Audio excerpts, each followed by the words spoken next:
So in roughly the next 3 minutes and something or other seconds, I'm going to go over the Honda CR-V TrailSport Edition 2026 model and compare it to some pretty sweet vehicles, things like the RAV4, the Hyundai Tucson, and the Subaru Forester. So let's go! Let's start at the front of the hood, right? You've got a 2-liter engine under this thing that's a hybrid 2-motor system that's running out to an ECVT transmission. That's putting out roughly 204 horsepower. I'm going to throw up a comparison to see how does that 204 horsepower stack up against other makes and models out there in the world.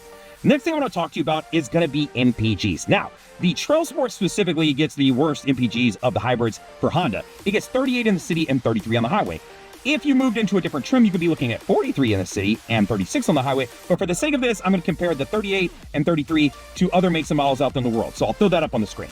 Now, the next thing I want to talk to you about is, of course, ground clearance. Maybe that's important to you if you're shopping SUVs, maybe not. This one gets roughly, I think, 8.2 inches of ground clearance. Now, anywhere from 7.8 to 8.7 is like the spectrum when I compared makes and models. So it's not a huge gap, but if it applies to you because you live in an off-road area or really bad roads, maybe that matters. Now, let's talk about front row leg space. In the front of this vehicle, you have got 41.3 inches of leg space. It is very usable. I'm 6 foot 250. I fit in this thing with plenty of extra space, but I'll throw a comparison up so you can see how does this stack up against other makes and models out in the world. I want to say the Subaru stuck that one out with like 43.3 inches.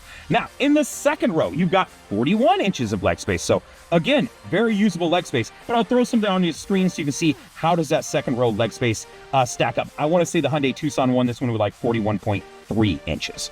Now, let's talk about cargo space. In the back of this thing with the seats folded up, you've got 39.3 cubic feet of cargo space. Now, if you go to the very top trim level, you lose out on a little bit of that, so just be aware. But I want to throw a comparison up of this specific trim, the 39.3, against other makes and models out in the world. I want to say this actually won the category, so it's doing pretty well as far as cargo space. Now, when you flip those seats down, right, all the way up to the second row, you got 76.5 cubic feet of cargo space in this vehicle. Very usable. There is a little bit of a hump now, which kind of sucks. So if you want to sleep in your car, you'd have to throw down some foam or do something to kind of level it out. But I want to throw up a comparison so you see how does the 76.5 stack up against other makes and models out in the world. I want to say I think the Tucson won this one with 80.3 cubic feet, so not bad if you're looking for cargo space. Maybe that's a car for you. The CR-V TrailSport Hybrid Edition costs $40,705, and that's if you get like this gray one I'm sitting in that has premium paint, the Urban Pearl Gray paint for $455. If not, you could save yourself roughly $500. But I want you to understand two things. One, if I jump up a trim level above this, if I go to that Sport L trim,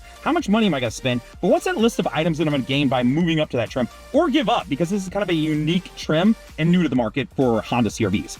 The other piece is if I move down to the EXL, a non-hybrid version right below this, how much money is it going to save me? But what's that list of items I'm going to give up by saving that money? Outside of that, should you buy a CR-V? It's a great car. It's in the top 3 of compact SUVs sold. Number 1 is the RAV4, number 2 is the CR-V, and number 3 is the Hyundai Tucson.